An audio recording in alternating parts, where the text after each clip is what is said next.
عاملين ايه؟ يا رب تكونوا بخير. مكملين ليكم وحشتوني. هنعمل اكل ايه النهارده؟ اكيد مش سمك. اكيد وانا متعرفكم مميزة يبقى سمك صح؟ لا مش سمك المرة دي، مش سمك النهارده. هنعمل صينية فراخ، صينية بطاطس بالفراخ وشوية رز بشعرية في القلب كده وشوية حبشتكنات جنبه وكده يبقى مية مية. طبعا انا جبت فرخة، والفرخة دي هي كيلو ربع. الراجل اللي لقيته بيعدي فراخ فرخة كيلو ربع بصراحة، وكانت رخيصة جدا جدا. والفرخة مذبوحة قدامي، أنا اللي واخداها وهي صاحية وأنا اللي ذبحاها وما ذبحوهاش، احنا اللي خلصنا عليها.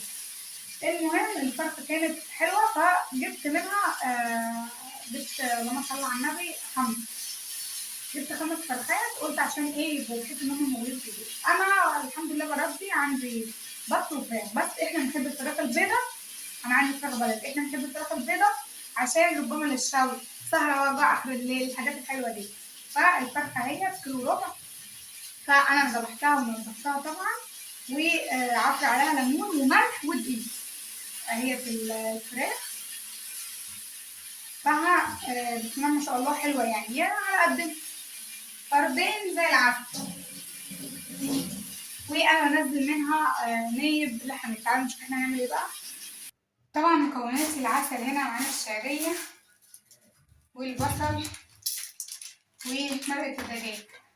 عايزين ننجز كده عشان انا في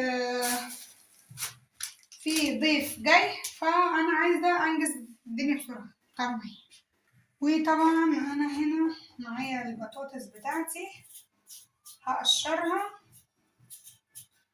عشان نقطعها طبعا مع بعض. هنعمل صينية بطاطس حلوة كده في القلب كده.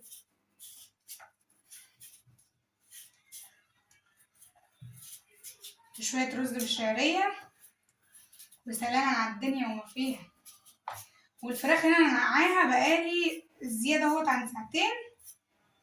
بحب انقعها كتير عشان الفراخ بتبقى زفرة طبعا، اي لحمة عامة يعني. وحط عليها ملح وليمون ودقيق، وطبعا بشطفها مرة واتنين وتلاتة واربعة وعشرة عشان دي الفراخ بتبقى زفرة يا جماعة، مش طماطم هي ولا كده.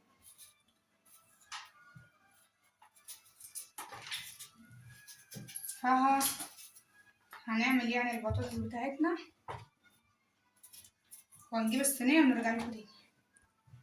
وهنا كده قشرنا البطاطس بتاعتنا الجميلة. طبعا احنا مش بنرقعها، بنعملها عريضة عشان ما تستويش هي الأول يعني وتتري والفراخ بتاعتنا تبوظ. لا نعملها تخينة شوية اهي، ولا أروع من كده ولا أسهل من كده. عين على في ثانية يا جماعة. الناس اللي بتكسل تطبخ دي والله عندي الطبخ دوت كفاية. انت بتبقى واقفة في بيتك كده بتطبخي في بيتك كده. الناس اللي بتكسل تروح تجيب أكل جاهز ما بشبعش بتنكو ربنا. بالنسبة لي ال3 بطاطسات دول كده عنب، أو ممكن أجيب كمان بطاطسية عشان تكفي. وطبعا أنا خلصت البطاطس وغسلتها، ويلا بقى عشان نعمل الصلصة بتاعت البطاطس. في ناس بياكلوا البطاطس بيضة من غير الطماطم، يعني بيستكفوا ان هما بيقطعوا مثلا وليكن طماطمتين كده وخلاص، واحنا بنحبها كده. بس انا عندي جوزي بيحبها بالصلصة، يعني بحبها تكون فيها صلصة كتير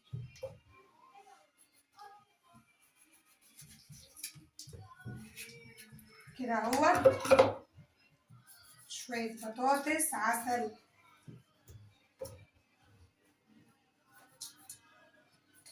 طماطم اليومين دول رخيصة في السوق وحلوة وحمرا وحلوة. يا دوب بنشيل منها مثلا لو فيها خبطة كده ولا حاجة بنشيلها ونحطها بتبقى زي العسل. طماطم اليومين دول 3 بالعشرة ولا 4 بالعشرة للي عايز يخزن طبعا عشان رمضان. وكل سنة وانتم طيبين. هعمل طبعا القرنين الفلفل دول على الطماطم، هنضربهم في الخلاط ونجيلكم تاني. وهنا كده فرنت الطماطم. الصينية بتاعتنا هعملها في الصينية المتوسطة. هحط بقى طبعا البطاطس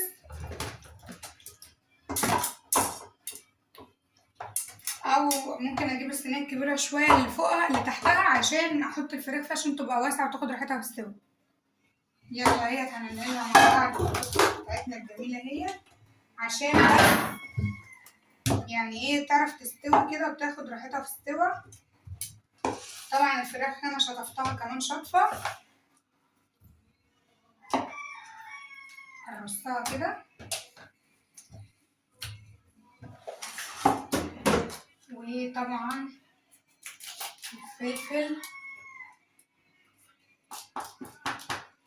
وانا هعمله طرنشات بقى صوابع اللي تحبوه، اهم حاجه كده كده هو بيدي النفس، بس انا هخرطه يعني خرط تكون كبيره كده شويه، مش لازم يعني ايه طرنشات او صوابع او كده براحتكم. في فلفل الوان حطه عادي، انا عندي فلفل الوان بصراحه بس مش عايزه احط عليها يعني.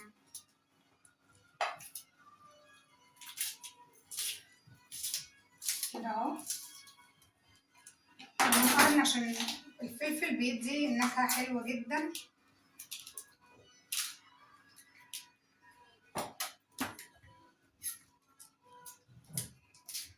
وطبعا صينيه البطاطس يعني بنحط لها توم،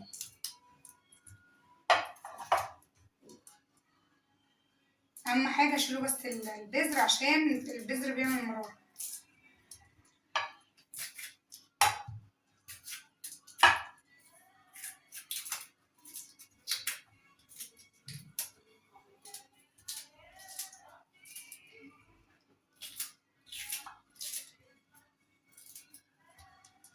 طبعا وهنقطع بصل هغسلها واجيلكم. المهم معايا هنا طبعا بصلتين، وليه ممكن نستبدلها بصلايه كبيره عادي، عادي براحتكم بقى، عايزين تقطعوها طرنشات قطعوها، عايزين تقطعوها يعني عاديه كده براحتكم. انا بقطعها اللي هو عاديه بس برضك مش اللي هو كأني انا بطبخ، لا يعني ممكن تكون اكبر شويه من الطبيخ كده اهو. الصينيه بتاعت البطاطس ديت بصراحه بتبقى عسل.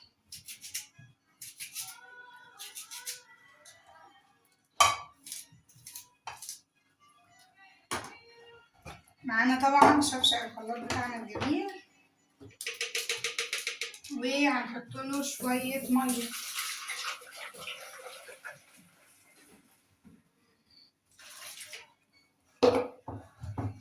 اهوت، معلقه توم حلوه كده مهروسه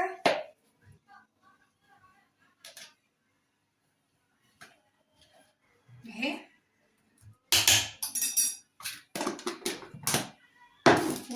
وواحده من مرقه الدجاج، ومش هنكتر هي مرقه واحده بس. يلا التوابل بتاعتنا، طبعا البهارات بتاعتي شويه من الكزبره الناشفه، شويه من الفلفل الاسود، البهارات طبعا بتدي نفس حلو قوي للاكل، شويه من الكمون، وفي نفس الوقت ما تكتريش عشان البهارات بتغير طعم الاكل برضه وبتغمقه. شويه من السبع بهارات، طبعا احنا حاطين مرقه دجاج، معانا شويه من الملح، وهجيب شويه من البابريكا والبابريكا هي اللي بتحمر بصراحه الطماطم جدا. هنقلبهم بقى مع بعض كده عشان كل حاجه تدرق يعني تخش في بعضها كده. بصوا الطماطم اول لما بحط عليها البابريكا بتبقى دم. هنحط طبعا شويه زيت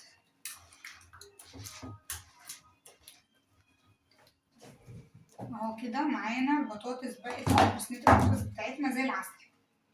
هنحط شويه زيت ومعلقه سمنه، وطبعا احط هنا شويه من الزيت، وطبعا انا مش هحط زيت كتير عشان الفراخ عامه بتنزل الدهون بتاعتها. معلقه سمنه بس كده تدي نكهه في النص كده هتسيح. وكده البطاطس بتاعتنا زي العسل، هنحط لها بس شويه ملح عشان تبقى ايه حلوه كده.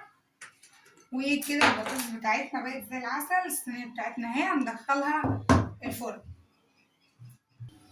وهنا انا هعمل الرز، معلقه من السمنه حلوه كده. وانا السمنه بتاعتي دي بصراحه بتقعد معايا الشهر، يعني هي علبه كيلو اهي بجيبها بتقعد معايا الشهر، على شويه من الزيت. وازازه الزيت خلصت اهي وكده، ده عسل. ازازه الزيت ما بتقعدش 4 ايام ولا 3 ايام، ما بتقعدش. يلا مش مهم، هنصفاها حلو. الزيت 75 جنيه يا جماعه، صفاها على قد ما تقدروا. وبصراحه انا ما برميهمش، يعني انا ما برميهمش، بعينهم بصراحه. ودوت انا بجيب دخنة شعريه، بحط نصهم، ما بحطهمش كلهم بصراحه.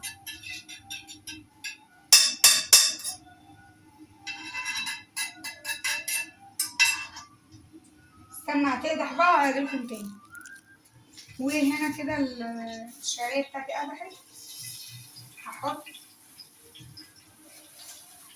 نصهم، حطيت نصهم.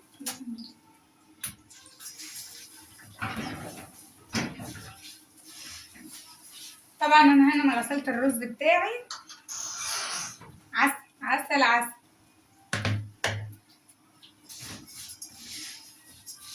كده اهو تتحمر بقى الشعريه والبطاطس في الفرن، ويبقى كده احنا خلصنا. ممكن اعمل لسان عصفور بس مش لازم. ايوه مش لازم، ما تبصش. معايا واحد خلف الكاميرا يا جماعه عمال يبص. هنعمل شويه سلطه وخلاص. وطبعا هنا الشعريه بتاعتي احمرت اهي، بقت لونها ذهبي. هنزل طبعا بالرز بتاعي.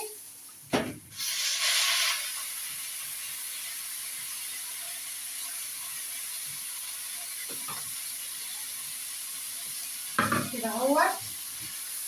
ومش هنزل بالميه على طول، لا انا هسيب الرز يتشوح شويه. طول ما الرز بيتشوح شويه بيبقى طعمه اطعم. هحط له طبعا واحده مرقه دجاج،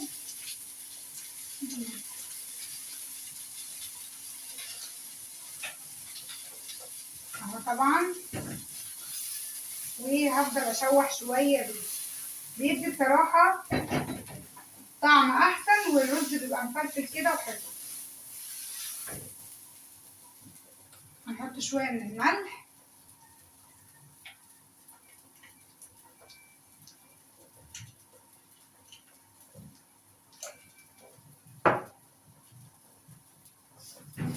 كده اهوت.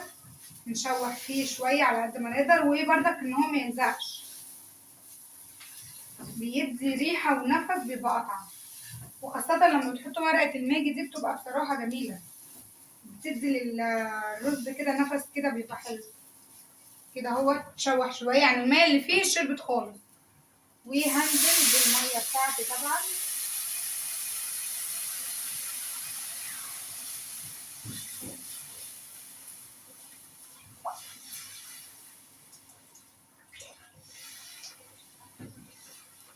وانا كده معايا الرز خلص. والبطاطس انا حطيتها شويه على النار، تاخد لها فوره، وبعد كده هدخلها في الفرن عشان انجز وقت. يا دوب ان هي بس تفور واحطها في الفرن على طول. كده انا معايا الرز تمام قوي. كده انا عملت صينيه البطاطس كده قمر بصراحه. هنغرف بقى الرز والبطاطس. وطبعا الرز هنا بتاعي استوى بس مفلفل، مش معجن خالص اهوت. وكده خلصت يا حبايب قلبي. المقادير حطوا اللايك وفعلوا الجرس عشان يوصلكوا كل جديد. عاملين ايه؟ يا رب تكونوا بخير. مكملين ليكوا، وحشتوني وحشتوني وحشتوني. هنعمل اكل ايه النهارده؟ اكيد مش سمك. اكيد، ما انا متعرفكم مميزة يبقى سمك صح؟ لا مش سمك المرة دي، مش سمك النهارده. هنعمل صينية فراخ، صينية بطاطس بالفراخ، وشوية رز بشعرية في القلب كده شويه حبشتكنات جنبه وكده يبقى كده 100. طبعا انا جبت فرخه، والفرخه دي هي كيلو ربع. الراجل اللي لقيته بيعدي فراخ فرخه كيلو ربع بصراحه، وكانت رخيصه جدا جدا. والفرخه مذبوحه قدامي، انا اللي واخداها وهي صاحيه، وانا اللي ذبحاها وما ذبحوهاش، احنا اللي خلصنا عليها. المهم الفرخه كانت حلوه، فجبت منها جبت اللهم صل على النبي جبت 5 فرخات، قلت عشان ايه يبقوا بحيث ان هم موجودين في البيت. انا الحمد لله بربي عندي بط وفراخ، بس احنا بنحب الفراخ البيضه. انا عندي فراخ بلدي، احنا بنحب الفراخ البيضه عشان ربما للشوي، سهره وجع اخر الليل، الحاجات الحلوه دي. فالفرخه هي كيلو ربع، فانا ذبحتها ونضفتها طبعا، وعصر عليها ليمون وملح ودقيق. هي في الفراخ فها بسم الله ما شاء الله حلوه، يعني على قد فردين زي العسل. وانا بنزل منها نايب لحمه. تعالوا نشوف احنا هنعمل ايه بقى. طبعا مكونات العسل هنا معانا الشعريه والبصل ومرقه الدجاج. عايزين ننجز كده عشان انا في ضيف جاي، فانا عايزه انجز الدنيا بسرعه. طبعا وطبعا انا هنا معايا البطاطس بتاعتي، هقشرها عشان نقطعها طبعا مع بعض. هنعمل صينيه بطاطس حلوه كده في القلب كده.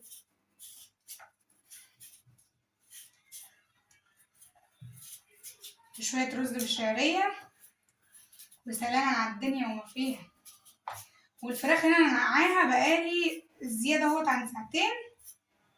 بحب انقعها كتير عشان الفراخ بتبقى زفرة طبعا، اي لحمه عامه يعني.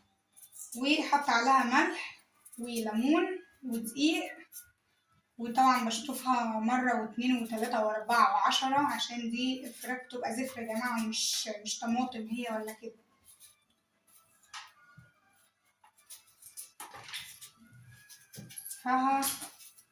هنعمل يعني البطاطس بتاعتنا وهنجيب الصينية ونرجع لكم تاني. وهنا كده قشرنا البطاطس بتاعتنا الجميلة. طبعا احنا مش بنرقعها، بنعملها عريضة عشان ما تستويش هي الأول يعني وتتري والفراخ بتاعتنا تبوظ. لا، نعملها تخينة شوية اهي، ولا اروع من كده ولا اسهل من كده. عين على في ثانيه يا جماعه. الناس اللي بتكسل تطبخ دي، والله عندك الطبخ ده كفايه انت بتبقى واقفه في بيتك كده بتطبخي في بيتك كده.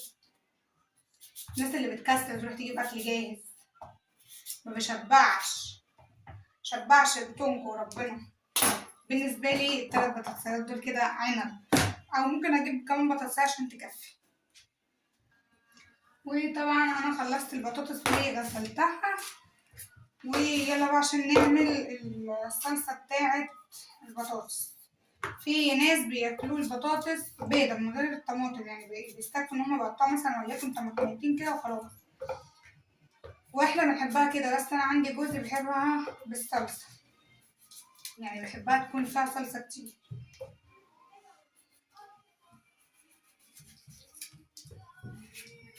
كده. اهو شويه بطاطس عسل،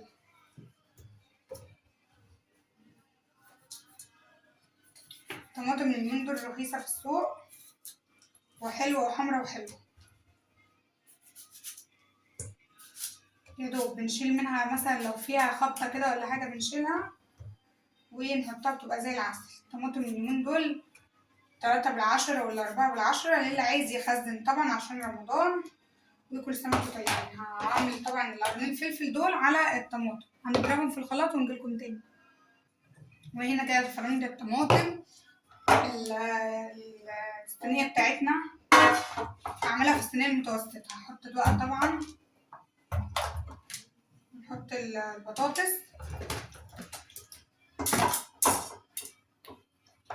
او ممكن اجيب الصينيه الكبيره شويه اللي فوقها اللي تحتها عشان احط الفراخ فيها عشان تبقى واسعه وتاخد راحتها في السوا. يلا هي هنعملها مع بعض البطاطس بتاعتنا الجميله هي عشان يعني ايه تعرف تستوي كده وتاخد راحتها في السوا. طبعا الفراخ انا شطفتها كمان شطفة، هرصها كده وطبعا الفلفل وانا هعمله طرنشات بقى صوابع اللي تحبوه، اهم حاجه كده كده هو بيدي النفس، بس انا هخرطه يعني خرط تكون كبيره كده شويه، مش لازم يعني ايه طرنشات او صوابع او كده، براحتكم. في فلفل الوان حطوا عادي، انا عندي فلفل الوان بصراحه بس مش عايزه احط عليها يعني.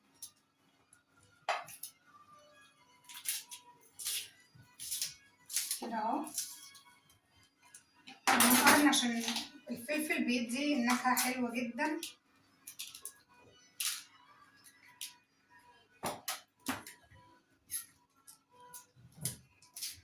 وطبعا صينية البطاطس يعني بنحط لها توم،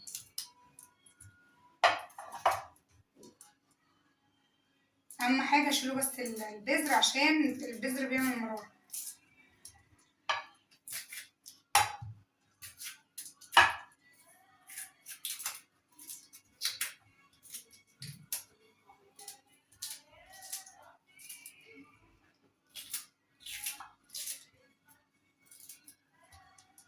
وطبعا وهنقطع بصل هغسلها واجيلكم.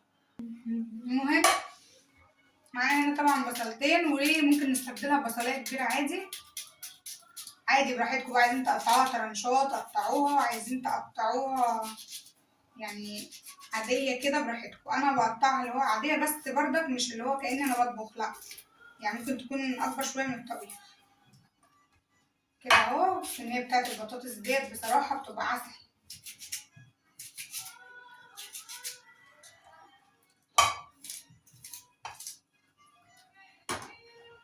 معانا طبعا شفشق الخلاط بتاعنا الجميل، وهنحط له شوية مية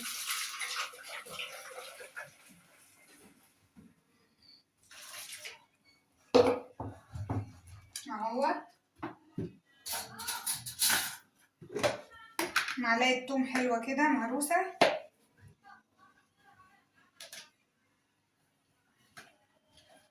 اهي،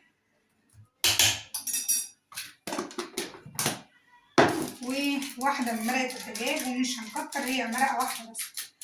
يلا التوابل بتاعتنا، طبعا البهارات بتاعتي شوية من الكزبرة الناشفة، شوية من الفلفل الأسود، بهارات طبعا بتدي نفس حلو قوي للأكل، شوية من الكمون، وفي نفس الوقت ما تكتريش عشان البهارات بتغير طعم الأكل برضه وبتغمقه. شوية من السبع بهارات، طبعا احنا حاطين مرقة دجاج، معانا شوية من الملح، وهجيب شوية من البابريكا.